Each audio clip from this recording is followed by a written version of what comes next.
A new report from the New York Times says that Israel and Iran going to war again is, quote, only a matter of time.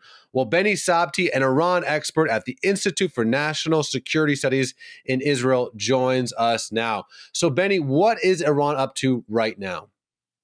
Hi, and thank you for having me here. I'm really glad to be with you today.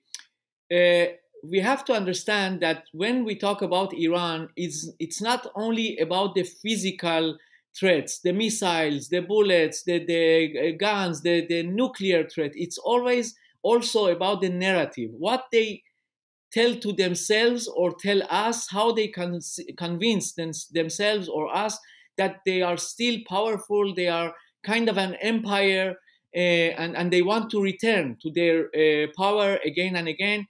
And we hear them in these last few weeks, or maybe even from the end of the war, that they are convincing themselves that the regime is still there. They can go back with their facilities, with their capabilities, and they were not defeated. This is a very cultural thing about the Iranian regime. They say to themselves that they are there for 2,500 years, and actually they lie to themselves also because the other kingdoms were secular or not Islamic, but suddenly it doesn't matter for them. So they say to themselves that, okay, we we had some minuses or some defeats in this round, but we can come back. And they are trying to fix the missile factories, to bring some parts from China, from Russia, to bring back the capabilities, not the nuclear one. It's important. They are not so working on the nuclear issue because they know that it's the red line also for US. But about the missile issue or terror issue also, we hear that in these last months, Iran gave $1 billion to Hezbollah to bring them back to life. And $1 billion once was the budget for 1 year and 3 months for Hezbollah. And now they gave it in 4 months. It's huge. It's a huge budget. It's a huge misunderstanding by the Iranian regime that they don't understand that they were defeated. So if they are going back to that capabilities and they are going with that narrative that we didn't lose, so we win. So unfortunately, it seems that we will have another round. Yes. Well, that's the really disheartening part, right? Is from an American perspective, it looks like Hezbollah was all but destroyed, right, with Operation Beeper or whatever it was called. Hamas looks all but destroyed. Iran looks again only on TV like they were really set back when Trump sent those bunker busting bombs and quote unquote destroy the nuclear facilities. It looks like from an American perspective. Mm-hmm. That Israel's enemies were defeated. But what you're saying is that they don't feel like that, and they're rebuilding their capabilities. So, what are we looking at? Is this like, 20 years from now, or is Iran still a threat in the near future? Yes, and as you said, exactly, the perspective is the most important thing, because we didn't have a war with the Western country. If it was against, I know, just imagine it. Okay, if it was against France, Germany, we have this more or less the same narrative. When you lose the capabilities, so you know that you lost. But in Iran, the narrative is more important. The survival of the regime was more important. So when Khamenei is in the shelter and he's alive and he comes out and he said, okay, we had a little bit problems and challenges, but we are here, so we can go on. But in the Iranian tradition, it's not so. The chances that they attack us are much less than Israel attacks again. When it sees that the capabilities are back and it risks Israel or it brings Iran to that dangerous point. So the more probable thing, as we think also in our institute in INSS and also me myself, that we will see Iran maybe in 4 months, in 6 months. We cannot estimate exactly because it depends also in China, in Russia, if they stop the delivery of some materials or some parts, or other problems that maybe Iran will have. We know about the shortage of water, electricity in these days. It's a very severe situation there. So maybe also this can stop them.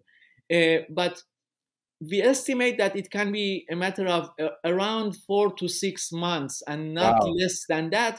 That's the time that maybe they will have a few more hundreds of missiles so that they can danger Israel. But again, the chance that Iran begins the new round, it's less than Israel has that initiative Yeah, to go. that makes sense. So, with as someone who has, their finger on the pulse of what's happening inside Iran, let me ask you a very straightforward question: did the United States destroy Iran's nuclear capabilities? Totally, totally. US and Israel destroyed the nuclear capabilities.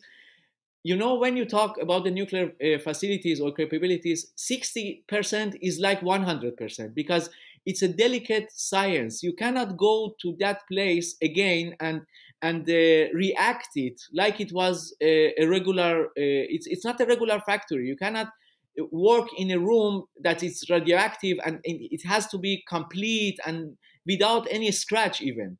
So 60% of damage is like also 100%. So in that case, we are in a safer place. I don't say that Iranians don't want to go back in that issue also. Yes, they want to go back. From time to time, we see in satellite photos that they are cleaning the road to that place, or they want to rebuild a wall, or they want to also to fix that facilities too, but it goes much more slower than the missile issues or the terror issues. So definitely it was a huge success. But what one we can do that Iranians didn't understand the message of that success. Well, let me ask you this. Obviously, Ismail Haniyeh was killed, Yahya Sinwar was killed, Nasrallah was killed, lots of members of the IRGC were killed. But is this one of those things that as long as Khomeini is still alive, this one, basically, you have to take out the top guy because it seems like everyone else was killed except for him. So is this one of those things where as long as he's alive, this whole Iranian proxy war against Israel will continue? Exactly, because Khamenei leaves the resistance and leaves the terror. You can take the nuclear issue from Iran, the missile issue, but you cannot take the terror issue from Iran. That day, it's not the Islamic Revolution anymore.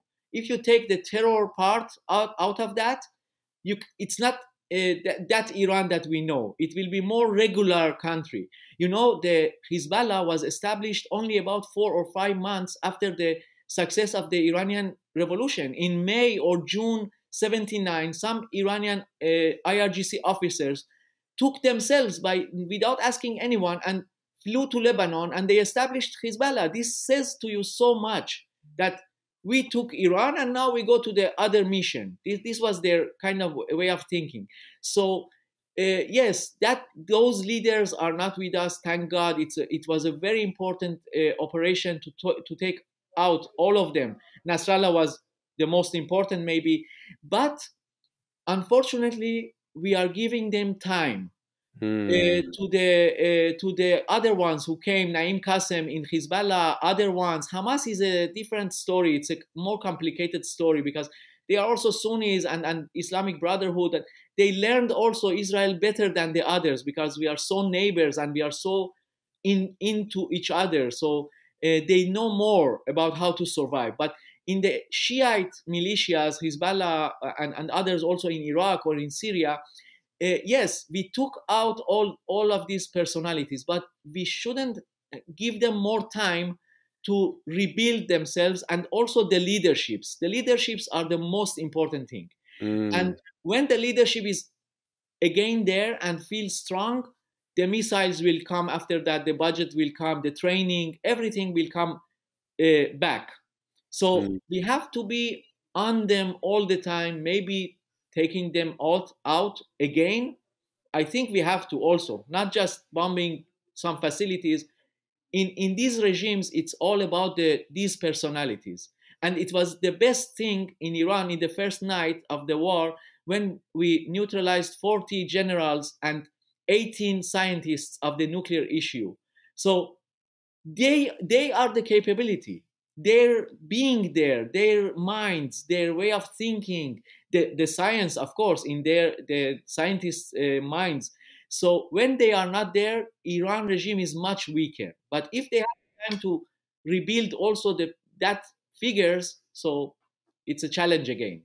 Wow. Well, Beni, thank you so much for your invaluable insight. Toda rabba, and God bless, my friend. Thank you. Thank you very much.